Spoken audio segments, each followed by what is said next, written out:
Hallelujah. You're welcome, welcome, welcome, welcome, welcome, welcome.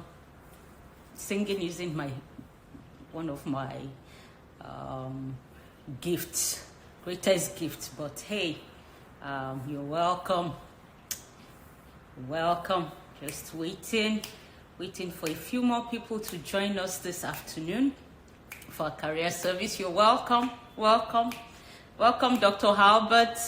That was a great session. Thank you for being such a blessing to us on that relationship session. And if you were not part of that session, I want to just advise you sometime today, access it on Dr. K Live in this Insta story, just to get some wisdom for this season. Well, you're welcome to this career series. All right, in a few minutes, our guest for today will be joining us. I'm so excited to be introducing this guest to you. I think that you are really going to enjoy this time, and I trust God that through this session, something is going to happen. A shift will happen to you mentally, that will translate into a shift in the physical, in the natural. I trust God that God is preparing us for a new season where our careers are concerned, where our impact and influence in the marketplace is concerned. If you're here, you're a career person, maybe you're even a business person, or maybe you're in ministry, some of the things we talk about here are things that can help you personally or can help somebody you know. So I can tell you, I've had testimonies of God's faithfulness where my career is concerned. I mean, I'm now in full-time ministry, but for the many years where I was in the marketplace, I enjoyed God's goodness, God's faithfulness. I enjoyed miracles. I enjoyed, the manifestation of God's word in my career. And I know that as believers, we should not separate our 9 to 5 from the rest of our lives. We don't leave God by our bedside in the morning and say, okay, I'm gone, and go, try to make it through the day on your own. We make him in fact, first and foremost, in every area and every aspect of our lives. That is so important. He's the one who directs us, is the one who leads us, is the one who knows the plans he has for us, thoughts of good and not of evil, to bring you a hope and a future. So in just about 3 minutes, our guest will be joining us. But in the meantime, I just want to say welcome. Welcome to this channel, and welcome to this broadcast. And the broadcast, in case you didn't know before you joined, the broadcast is about career. It's a career series I'm doing, and just interviewing different people that I know will be a blessing to you. Different people who have done different things in their careers and have had encounters with God along the way. People that I just I've sat down, we've talked about their lives and their careers, and I've just seen God move in different ways, and I felt, okay, let's use this platform to bring their stories to us so that we can, when you hear somebody's testimony, it lets you see a different side of God. Bible talks about the many-faceted wisdom of God. It lets you see a different side of God, and you can begin to think, oh, if God could do it for them, because God is not partial. There's no respect of persons. If God could do it for them, then he can do something in my life. There are people here, you may be feeling stuck where you are at, or maybe this whole coronavirus thing is making you very uncertain where your job is concerned, where your career journey is concerned. I want you to know that, in fact, instead of just believing God to survive, you can lay hold by faith on a greater level of God's favor, God's anointing on your life, God's grace being made manifest, God placing you in higher places by the time this thing is over. So we don't have to have a survival mentality. Lord, let's just survive this. No, we can have a mentality that my father owns the cattle on 1,000 hills. My father can even give me a business by the time this is over. He can give me an idea that will revolutionize my world by the time this is over. You know, during our service yesterday, our e-service, my husband, Dr. Ijisesan, was sharing a testimony that a church member had shared with him about the fact that in the midst of all this coronavirus and shutting and self-isolation and what have you, that she got a six-figure salary job.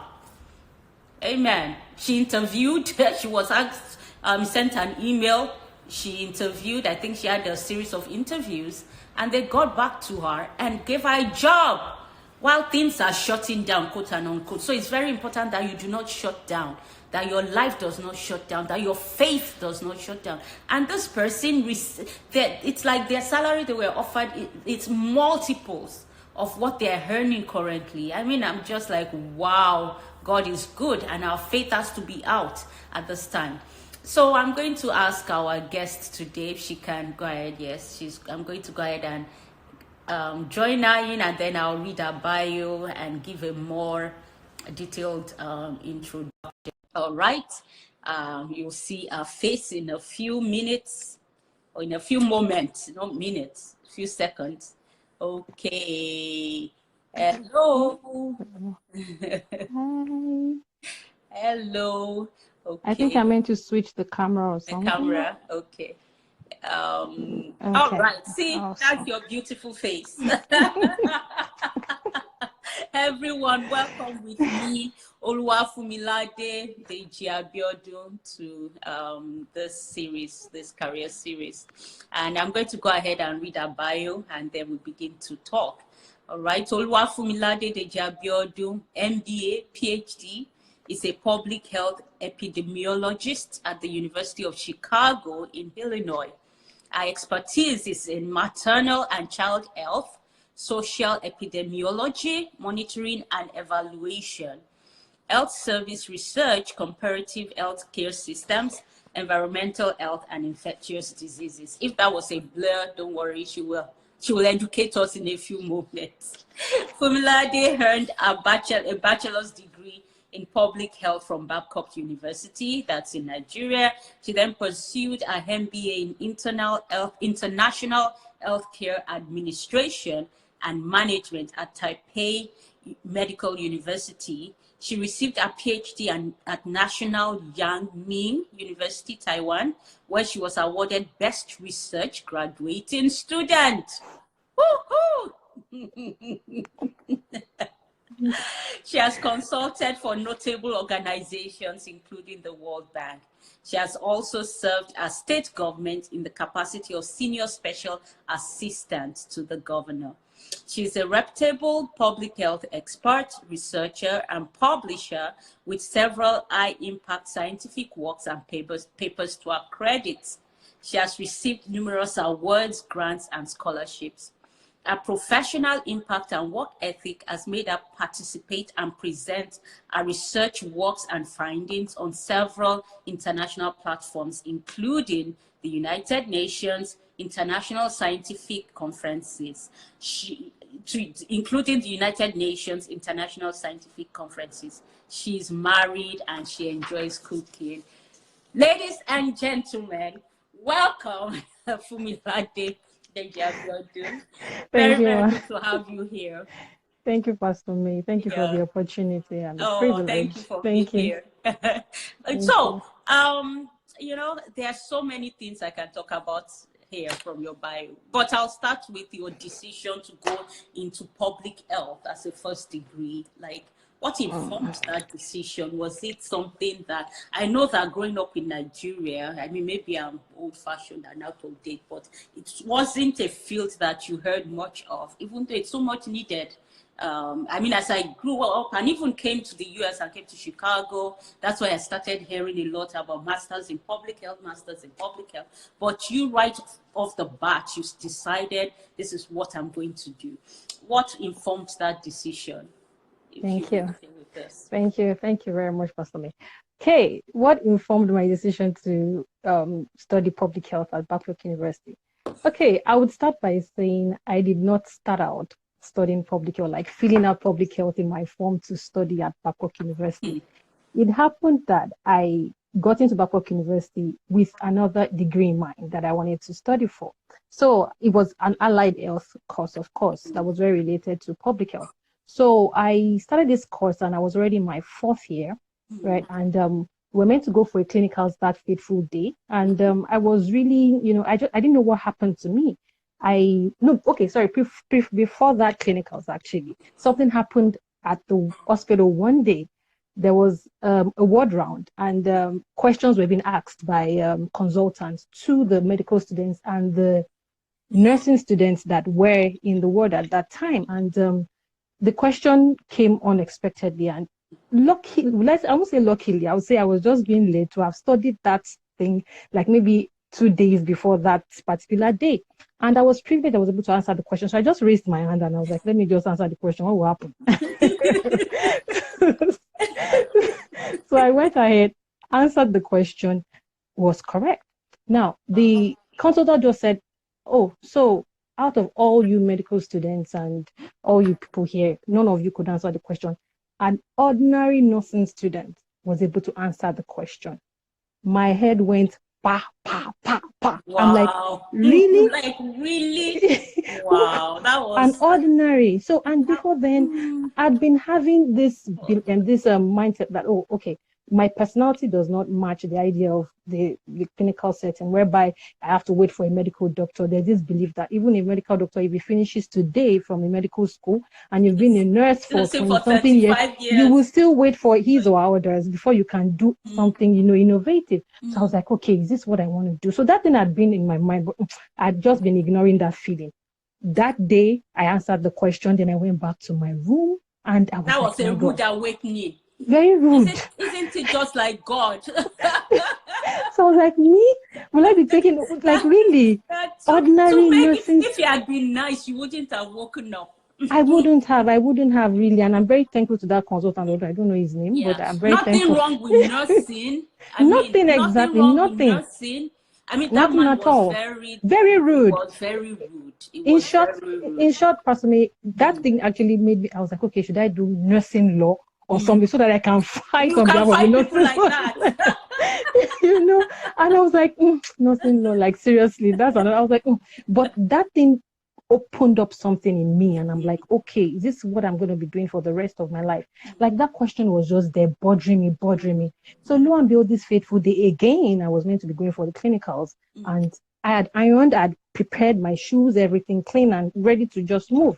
And next night I just woke up and I stood up from the bed, got into my, into my wardrobe, dressed with a casual and headed off straight to another department. I was meant to go for clinicals now. Now, my roommate there was like, Daddy, where are you going to? We're meant to go for this. I'm like, excuse me, I'm not going. I'm just not going. I'm going somewhere else. I didn't tell her where I was going to. I just headed straight to the public health department. So I met the prof, the dean at that time, and he was like, I've been expecting you. I knew you could not have been a very good nurse. You could have just been, you would have not been very miserable. Would have been miserable.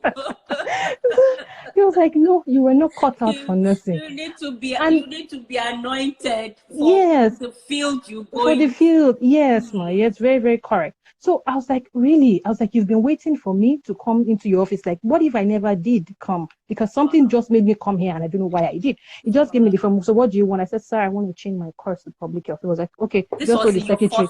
This was your my fourth year. Ma, should I even include that? When you're in your fourth year, actually you're being prepared to write an exam called nursing council.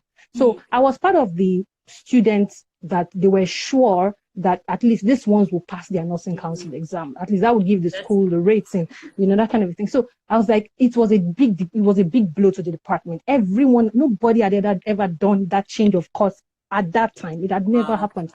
I just didn't think of the consequences. I didn't inform my parents. I didn't do anything. I just went ahead, filled the course form, changed my course, and now trouble began in the school between the two departments. But I didn't care. It's going to be the student two departments fight over. rather So, than you can have a thank you. I That's was a not that brilliant. testimony in and of I itself. was not that brilliant. I was just a normal, oh, go to We're going to class, come back to study. that statement. But that's so that's how your journey as your journey in public health Public health began. began. Yeah. And then you graduated with a bachelor's degree in public health. And the Yes. next thing we know, you are in Taipei Medical University doing your MBA. How did that happen? Okay. I would first like to say that this story or this experience of mine, it's not a one size fit all kind of stuff. But I don't want to make it sound like I'm speaking Christianese. At the same time, I don't want to sound like it's a cliche when we say that it's true that God indeed leads people. Amen. I must be very sincere. I must be very sincere. You know, the different people we've talked to, this is a recurring theme. God leads people. God talks to people. I mean, don't shut God up where your career is concerned. Don't feel like, God is not smart enough to lead and direct you in your career. It's very important that we pay attention to God, because he's smarter than the smartest, greater than the greatest, and he knows your future, and he knows the steps you ought to take to get to that future. Amen. Go ahead. So, like you just said, I don't need to belabor that anymore. Like it was more of God's hands, because looking back at the years and the decisions I made, those baby steps, I wouldn't say that I was in my correct sense when I did those things. I really wasn't. But God made a way that he orchestrated it so much so that everything was calm. My parents that I expected would have been up there shouting at me. There was nothing like that. But there was this fear they had until the day I got my PhD. My dad was like, let me confess.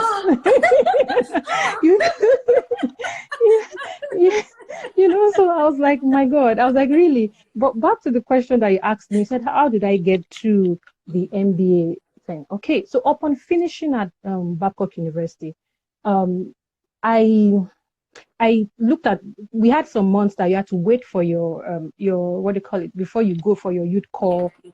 So there was this 3 months wait or something like that. So after the first week of getting him, I was like, okay, so will I just be sitting at home and doing nothing? Like seriously, waking up and not doing anything. So I just told my parents, I was like, you know what? I need to go to Lagos.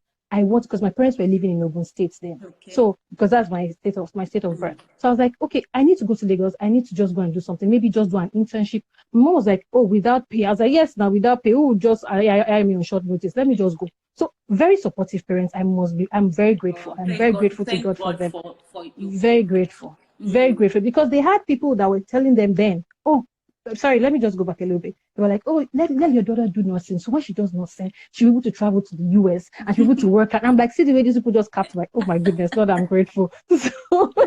So back to my story of how I went to Lagos. Then I just walked up to this, what do you call it, this NGO at that time, Live Well Initiative. And I was like, okay, Ma, I would like to work with you. So how did you find them? How did you find them? Okay. I actually checked online, one, then two, but the first time I heard about them was while I was in the university. There was this set of internships you need to do before you graduate. So we went to different ones. So, but I wasn't posted to that particular one. So when people came back from that place, they were like, oh, that there's this place, or LW. I was like, LW. They were like, in Lagos. It didn't stick. It was just there. It was just there. Like, it was just there. Somewhere, but I didn't. Your subconscious. So I was like, I need to go somewhere I had not been before. I don't want to go somewhere I'd been before. So I was like, okay, LW is it. And of course, my cousin then was living in Lagos. So it was easy for me. So I could just stay at that place. Then I'll just, keep going. And, at that time, people that finished, some people would expect that, oh, they should be able to pay me at least a stipend. When I got there, the woman told me face on, like, Larry, we're not going to be paying you. If you know you want to work here, you're going to be having your experience. I was like, no problem. It's fine. Experience is what I need. I don't need to be paid. I think that's important for people to know. But I won't stop. Go ahead. I don't want to break you. So I was like, okay, I don't need to be paid. I'll just start with you and everything like that. So I started working.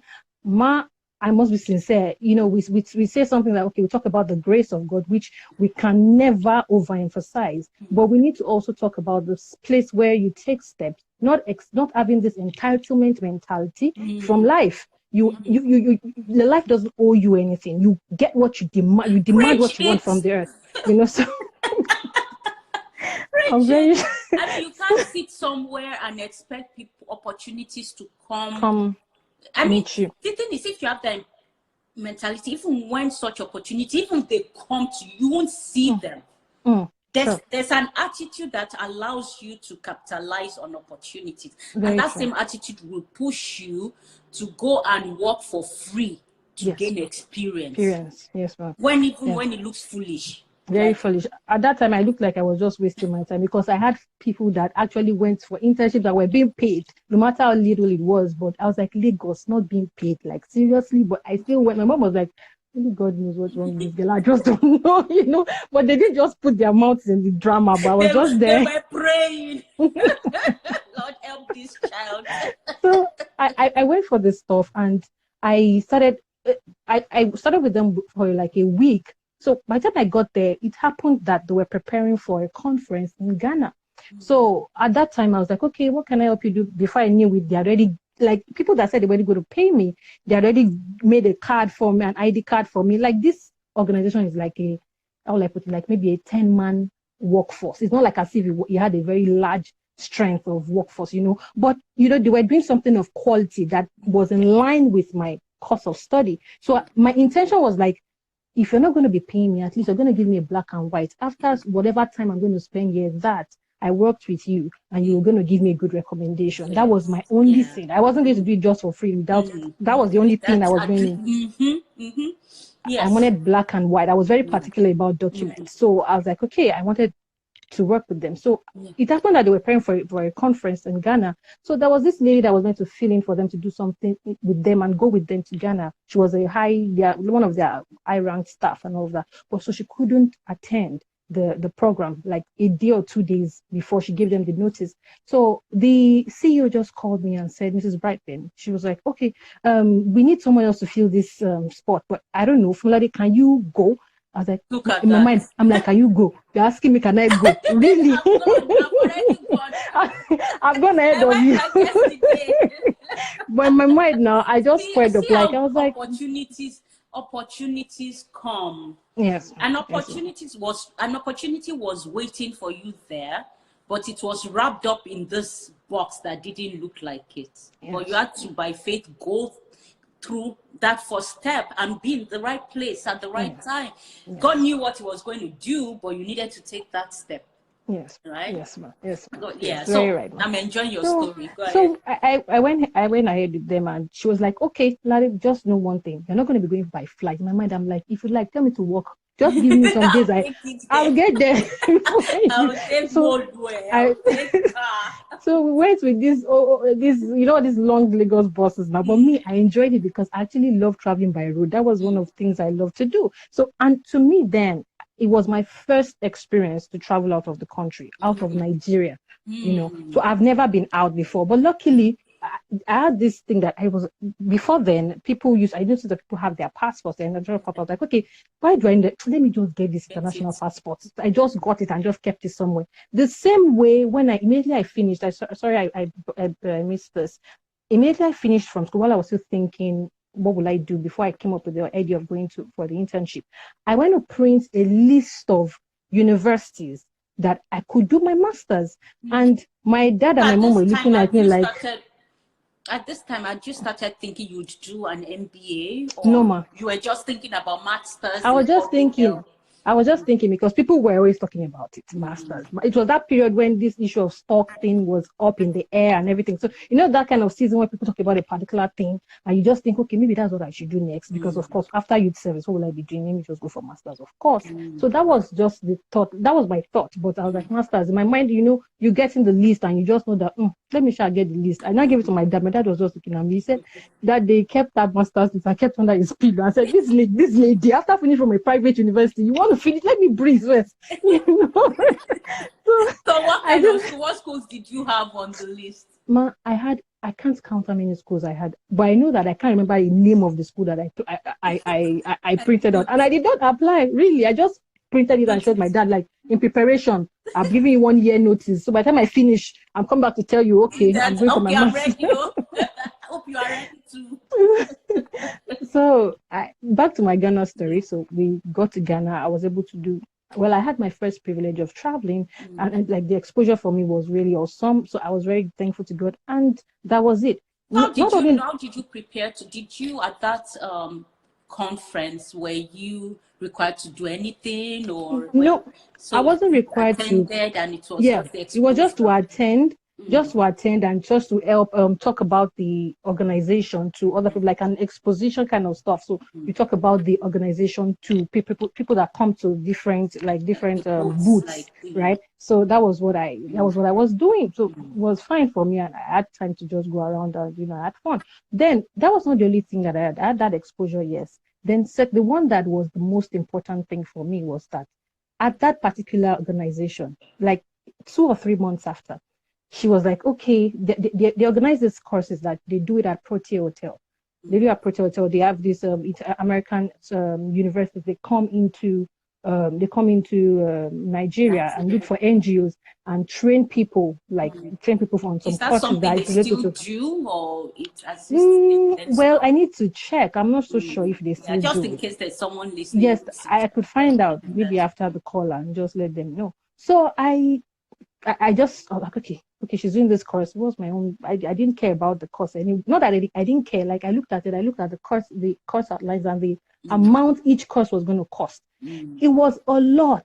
And in my mind, I'm like, don't be so unfair to your parents. You should not be calling them right now and telling them you want to do this course again. Like seriously, just But chill. you had a desire to, I but had a just very didn't feel strong part of the desire, a course. very strong desire to do this course. So the woman saw that I actually wanted to, because at every point we're trying to arrange the modules and all of that. She catches me sometimes looking through and everything. So she was like, Lady, you want to do this course, Abby? I was like like, a yes, child in ma'am. a candy store. Yeah. You want it was that actually candy? it was actually 4 different courses. And this issue of this course, I'm going to relate it to a particular thing that happened while I was serving that landed me the World Bank job. Okay. I'm going to tell you how it happened. So I told her that yes, I was interested. She was like, look, I'm very sorry. This course is very expensive. One is the best I can do for you is for you to do one, and you're just going to pay like a quarter of the price, and you will work for that one. You are going to work, put in hours. I was like, I'll put in hours, even if it's one you want to. I will do it.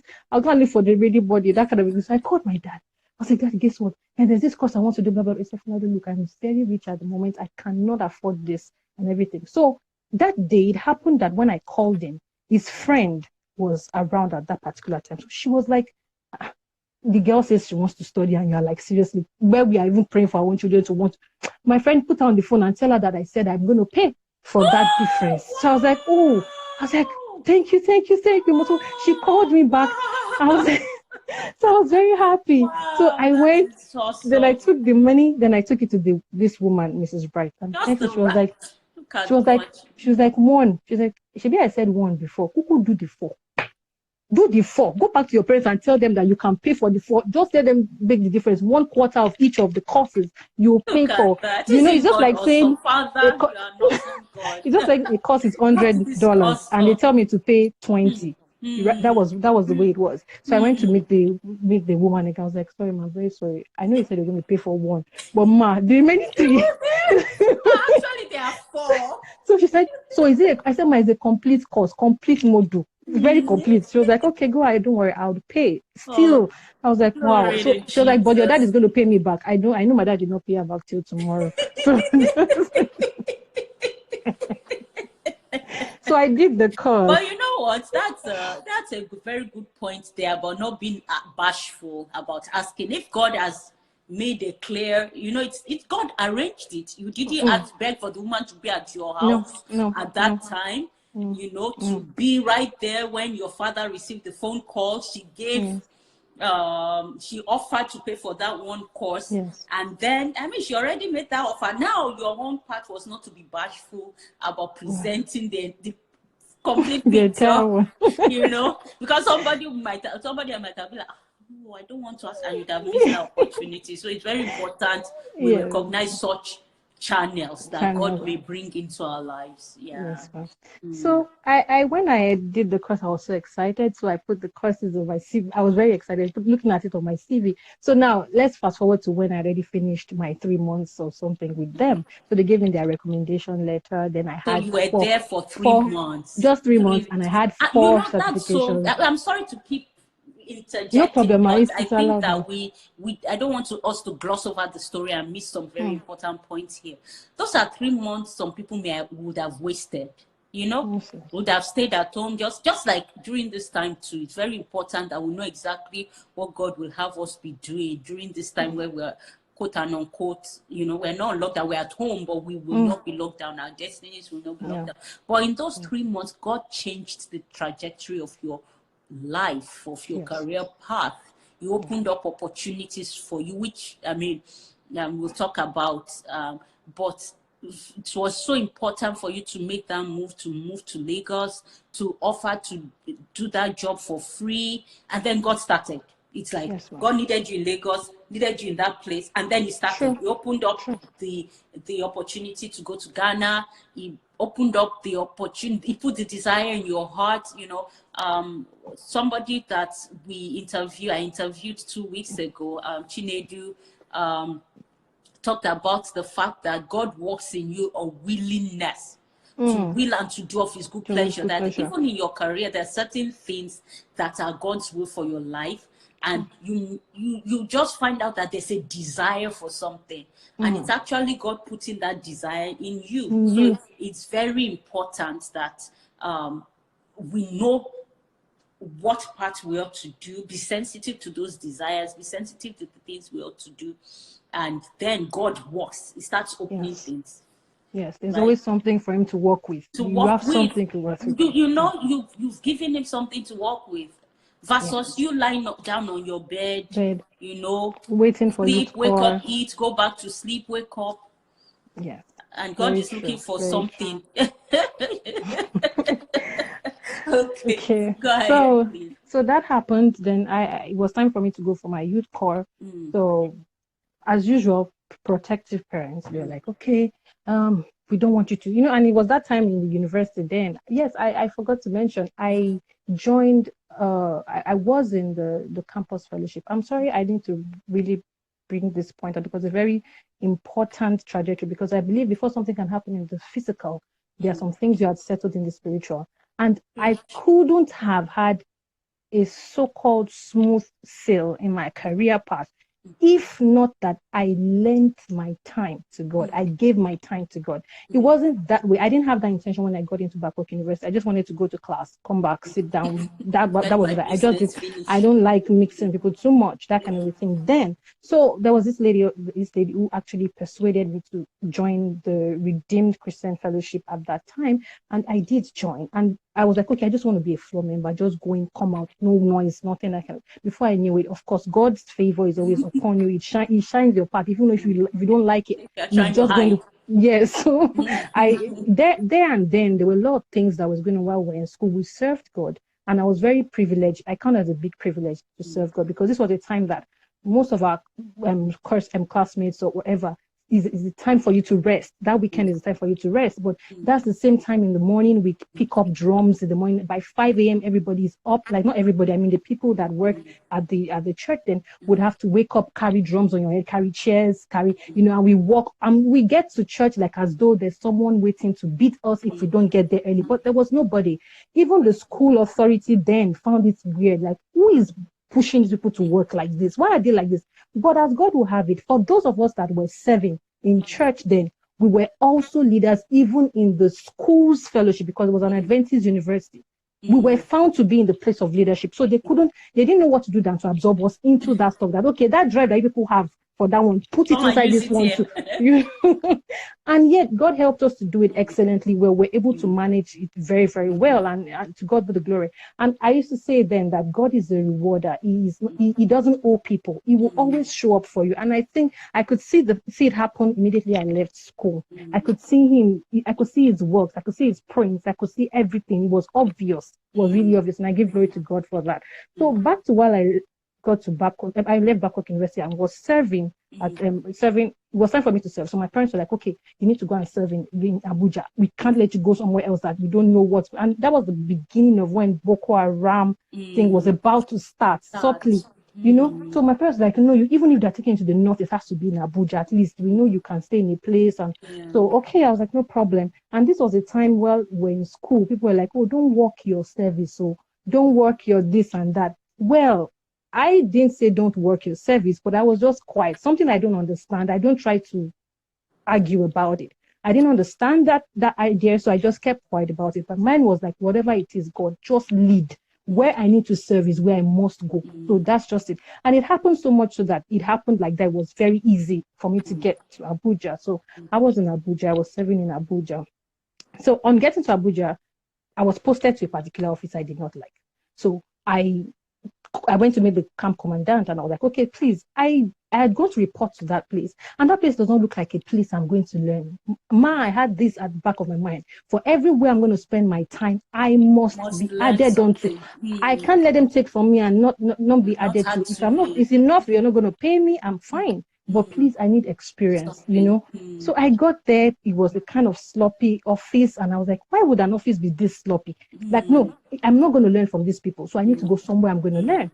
So it happened. I called my my parents. And they're like, okay, maybe you should just keep going back to this camp commandant. If they have another spot for you, they will let you know. Lo and behold, that was how I was posted to the National Assembly. I was posted to the National Assembly, the Senate. So at that time, I served as the technical personnel to the Senate chairman on health, Senate committee chairman on health. Then very direct, like have like really public health senator. But that's very nice, you know. I can really I'm able to learn.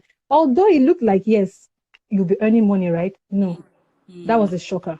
I served at that place for over 6 months.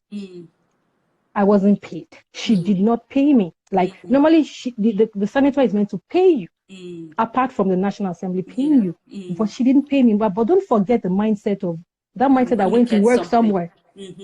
So what did you get from there? You didn't get paid. What did you get from there? When I got to the National Assembly, so there was this particular day. There's always a day. There's always a day. There was this particular day. Before then too, I've been having this feeling of, okay, after this particular point, what am I doing next? What's the next thing? So that prompted me to pray. I think but whenever we have, not anxiety, I won't call it anxiety, when your senses are telling you something like, okay, there is time for something else, but you don't have the answers as an individual. You're uncertain. You're uncertain. You need times about, yes. It pushes you to God. It pushes you to like God, to seek God the more. I'm pressing. I'm like, God, what's the next step? What's the next step? Like it has to be your step. So it happened so much so that I was still praying at that time. I was planted in a church. There was never a time I would not want to be planted in a church. I just always, whenever I get to a new place, it's a mantra. I must be planted in a church, a living church, a Bible teaching church. It's very important. So and you know, when you're in that kind of an atmosphere, in that kind of a church, even the word, even the people there, I didn't have friends in that church. So not that I had friends, I didn't have friends. I was just going and come out, but I was planted in a church. So it tells you, it makes you, gives you an awareness that there is a need, there is a more, there's more, there's room for more. So there's no time to now, you've not gotten to the echelon of your, you know, of what you want. There's still more to do. So that created like, okay, Lord, I need to know what next to do. Now I got to National Assembly. There was this fateful day. I just finished doing my what do you call it? My CV. This is actually very, very, like, I lie not. That very day, I just shut my system after doing the CV. And next thing, this senator, she just came in with her PA and she just said, call me Fumilade. And I just got into a suit. She was like, okay, Fumilade, do you want to study or you want to learn? Now, this is a woman that is very, if I don't need to mention her name, she's a very hard woman, like very hard woman. So for her to take time and think about you in a room, in a closet, to me, that is God's favor. That must be God. It cannot be an That was like God bringing Mordecai's name to the king's, to the king's mind in the middle of the night. Yes, ma'am. You know? And even at that time, in that suit, we had 3 medical doctors that were graduates waiting to get a job. That were in a suit. Now, this is a BSc holder in public health in the suit with them. She just said, call me from Oladi, and I went into her office. She was like, do you have a Hello, CV? somebody listening? God can call you from anywhere. Put your name in the right person's mind and not allow them to rest until they call you and give you audience. Yes. Amen. Amen. Go ahead. So I got into the... I said that because I've experienced that too. I mean, I'm not the one telling my story today. But I've experienced that where difficult people that other people are running away from, people that other people tremble in front of, where such people seek you out and choose to favor you. God shines a spotlight, can put a spotlight on his child in the most difficult of systems. So if you are here right now, you're in a difficult system, you're in a difficult, your workspace, your work situation seems difficult, don't be discouraged. It's one of two things. It's either God wants to lead you out to a better place, or if he wants you to stay there. Other people's experience does not have to be your experience. Your experience can be different. Amen. Amen. Amen. Take it away. I think I'm going to have you back because this is just part A of your story. And we're almost out of time. So, and I don't want to rush you. I want you to tell us the way it happened because these are too many significant things that happen for us to just rush through. So I think we'll talk about it. We'll have you back. Go ahead. Thank you, Ma. So I got into her office with my CV. I just printed it and I just gave it to her. So she was like, there were two people in front of her. She was like, so you even have American certifications? Really? In short, she's the one I'm recommending. She just gave it to the national coordinator of that particular program. Did you even know what they were recommending you for? I did not know anything. I did not have an idea of the people in her office. Conversation to hear you just be recommended for something. She just said she's the one I'm recommending. And I'm like, she's the one I'm recommending. What's happening here? So I just had this formation. I was like, okay, thank you, man. She was like, you can go. So I just left her office. Now, Ma, don't forget I mentioned the issue of the 4 certifications. Those were the 4 certifications she saw. She was like, so you even have American certifications. In short, I'm saying a word verbatim. In short, she's the one I'm recommending. She just gave it to that person. Jesus. And that was it. Now, I didn't know who was sitting there. There were 2 men. I didn't know who they were. So I just stepped out and I went to meet the secretary. I was like, Ma, who were those people that got in? And she was like, all these people that look for favors from politicians and all of that. Maybe they're just here to just, don't even bother. I was like, So I said, Ma, no. There and then, I learned to speak words. I was like, no, my own case will be different. I don't know why she called me. She woke up in the morning for her to call me and tell me. I said, there must be something about this. And I just said that and I just ignored it. I didn't think about it anymore. And I just went ahead and kept doing my business. Fast forward to some months later, before I got a response from her, because I wasn't expecting a response anyway. Then I was dating my husband, was my boyfriend then. Shout out. Shout out to Brother Deji Abiodun, the husband of this beautiful lady. So at that time in National Assembly, I remember I said I wasn't being paid. I was just getting my normal stipend from the National Assembly, which was close to nothing because I was living somewhere very far from the Central Business District. So I actually there were days I didn't have something. And I had this, I won't call it, it's not pride. I just had this sense of, because I'm the first of 3 girls, I don't want to burden my parents for anything. If I can get it, I don't want to burden them, like really. And they know that about me, really, all my life while I was in school. I was not those people that would tell my parents, thick and bow book textbooks. I don't do that. It was a matter of principle. I never did that. So, but back to the story. So I told the secretary then that, look, I need to be paid. I don't know what's happening here. So she was like, you know what? I think you should go and meet this woman and tell her that you need to be paid. So I was already thinking of stepping to, having courage to go meet this woman. Next thing, I just called my boyfriend then, because for every step I want to take, I'm always trying to run it through him so that he prays with me. And I'm being sincere. I'm very being sincere. Like, I don't seem like, even as when we're married now, even when I want to take steps, I call him first. I'm like, see, I'm not calling my husband. I'm calling my prophet. I'm calling my man of God. So please tell me, what is God saying? I just want him to tell me exactly what God is saying about the particular thing. So I told him, I said, you know what? this woman is not paying me. You two, you know what I'm going through. I need to, and it wasn't the country at that time. That's another thing. So, you know, I didn't want That to be was that when he kind was of in the woman. UK then, right? Yes, ma'am. Yes, ma'am. I was. We didn't have this kind of relationship that he has to be paying my. No. Like that was never even a discussion, a part of discussion. No, like I just wanted to work with what I had. So next thing it was like, you know what? Don't ever think of going to meet that woman. Just keep quiet. There was a scenario, ma. I wanted to play chip in this. We went for a particular monitoring and evaluation program at Kano or something. So I was in this woman's room, my boss's room. So they came in with the bags of money, you know. And she was like, "Finally, keep it." She was so tired. She was like, "Finally, keep it and just make sure everything is safe." Blah blah blah blah blah. And I just called my. Has not been paying me. And this is money I'm looking at in front of me. I said, I know I can steal, but really, should I just tell her right now that she's looking at money? She was like, don't even think about it. Don't talk to her about it. Don't mention it to her. Just keep working. And don't even think of taking a dime. Now, this was a place that everybody, if they had an opportunity to have that bag, they would, in short, they were telling me, you are slow. You're very slow. Some of them would get it. They go buy things, they go buy land, properties, buy stuff and everything. I just could not find the love of God seriously was constraining me. And I didn't find it funny. Being a person of integrity. Yes, I didn't find it funny. Being a child of God, not just in name. I didn't find it funny. In action. You know, so I was like, okay, fine. I just said, no problem. It's okay. I won't touch it.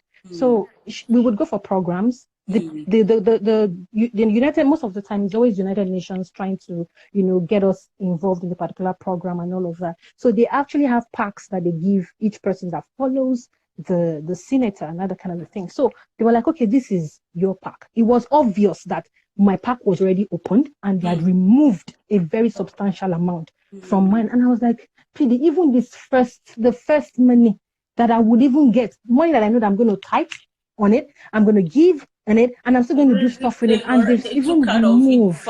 You know, it was quite difficult. But as God will have it, exactly maybe a month and a week or so thereabout, immediately after we came back from that trip, my husband came to Nigeria for a break. So then, my boyfriend then, so I was with him and I was like, next thing I just got a call. It was like, hello, are you familiar?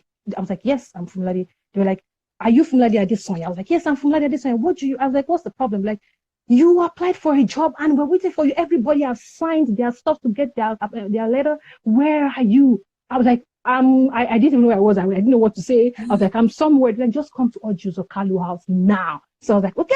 I was like, I was still trying to picture like, who is this person? Like, I'd forgotten entirely that I gave some people my stuff. And the secretary did not know the details of those people that came to visit that day. So it wasn't like as if I could link it. All for me to just get into that office. Next thing, just at I didn't do long interviews. It was like a 1 hour interview or something like that.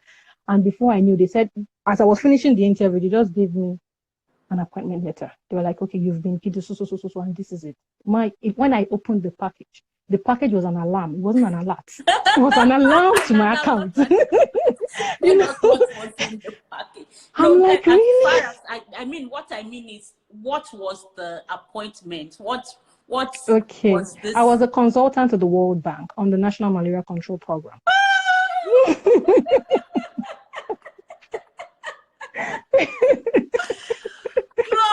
to Jesus. Amen. I believe God. You know what? At this point, let me just. I believe God with every single person who is watching this, and that there will be an anointing released on your life to cause you to receive packages you were not expecting. For appointments to high places where you can make impact in the name of Jesus. As many Josephs as the Lord has watching us right now, I agree with you right now that this season we're going to step into is a season of your manifestation, even in places that you were not expecting things to move or to happen, the Lord will surprise you in the name of Jesus. Amen. Amen. Amen. Wow. That was a big one. So what did you do? Yeah, that was So, an alarm, not an alarm. Wow. when I got it, I just called my boyfriend then, my husband. I was like, hey. I said, guess what? Something has happened. He was like, just take the nearest cab and I said, look, this is the last money of me, but I'm coming anyway. I'm coming. So we shared the news. We're very happy. We gave glory to God. And next thing, my husband was like, so out of this money now, the tithes. I'm like, what? Hold on now, wait, chill. Like, let me finish. I'm like, what's happening here? Calm down. Let me even relish the feeling.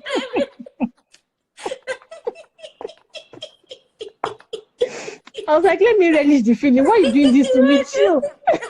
Relax.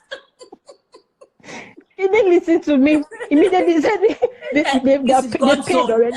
He said, so just remove it before you start thinking, because he knows me. I can count, I can plan. I will so plan.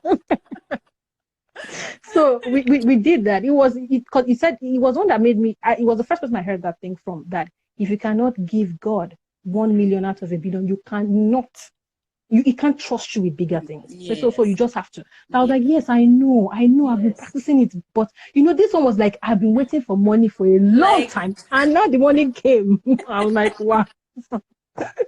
So it came very short. So there and then, I thought that was it. I thought that was like the peak of the whole thing.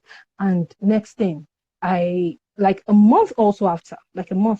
No, that very month, because I remember there was that very month was because the secretary then said something to me. She said, Fumulade, please, what soap are you using? I'm like, well, if my result does not, if it's not, yes, the anointing is my soap.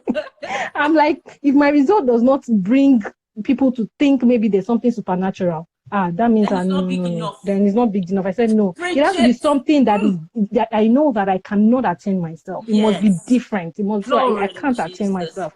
So that all glory will be to to him. It'll be difficult to take the glory at any point in time. So I was like, okay. So I got this. The same. For people who may not understand that question, what the person was saying is, what charm are you using? Yeah. Pretty much. That's what they were trying, right? They were trying to say that this is so ridiculous. That this is so fantastic that you must be using some sort of supernatural charm. To get it. And we know that our charm is the Holy Ghost. Amen. The influence of the Holy Spirit. That's just the angels at work. Angels, because confessions used to be, I don't joke with my confessions anyway. So every morning before I step out, because I'm like, I had a feeling, I just had this notion that Abuja is a spiritually controlled environment. So whatever you have, you bring it on. So that's the only thing I have. So before I step out, then it was in short, it's sometimes not that, sometimes I just wake up and I'm like, oh, praise God. But then I don't joke. Praise God. I feel the atmosphere. The atmosphere here is lighter. It's light. Like I think when you pray here, God answers fast. Like the angels are like, what's happening? Somebody's praying. But there, people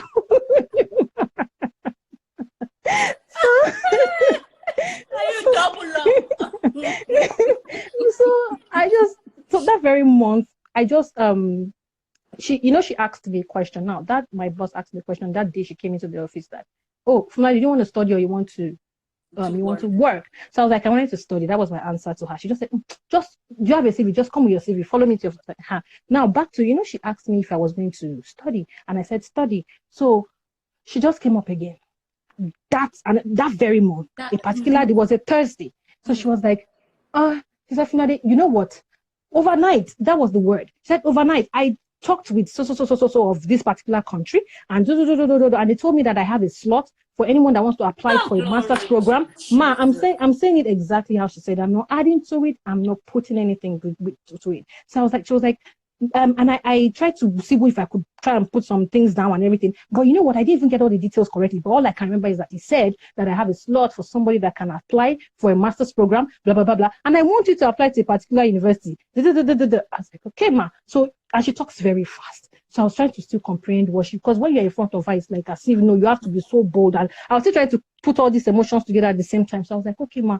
She was like, you know what? I want you to make all that submission today. Go to the embassy today. They are waiting for you. I've told them you are coming. My driver is going to take you. So I said, ma, all my documents are not here. They're at home. She said, I have told the driver to take you wherever you need to get those Oh documents and go my back. God. In my mind, Glory to Jesus. I'm like, what's happening here? Ma, Wow, favor. within a split second, shame me that I've already printed that list for my dad that I know that he's not going to answer me. I ran. So I just went there and I just quickly put all my stuff together. They said I was going to write, they were going to do an interview and like an exam and blah, blah, blah. Then if I passed, they will call me back. So I did all of, like when I got to the first step was she wanted to ensure, she told me when I finished submitting that embassy that day, that she told me that I should call her and tell her that I have submitted. So there was no question of I'll do it tomorrow. There was nothing like that. It was like that day. So thankfully to God, all my stuffs were ready. In my mind, I was like, what if I didn't have a passport? What would have happened? What if I didn't have this? What if I didn't collect this? What if I didn't collect this? So you see all those my documentations and all my certifications. The little appointments you kept got you prepared for the big appointment. I'm mad. There were reasons why I should not go to work every day. But man, I went up. I showed up every blessed day. It was so bad that when I'm hungry in the afternoon, that secretary would tell me, "No, don't worry, I brought food for you. We'll eat this together." Like that. And I would come to the aspect of the way we behave when God lives. This is so, we think about the story of Joseph, and we read about the story of Joseph in the prison. And there are some situations that are not actual prisons in that sense, but in actual fact, they can be likened to that season of Joseph's life. True. And the way God took you from that place where you were working without the pay that should have been given you, where you were faithful with it, and then it was just like Joseph coming from the prison and immediately being put in the palace. Yes, you walked into a situation and he's like, I recommend you. And the same person is saying, I recommend you for this World Bank position. And the same person whom everybody is saying is wicked and whatever and all these things, says there was a slot for a master's program and I recommended you. And you need to turn everything in today. Yes. Glory to Jesus. Who says God isn't moving?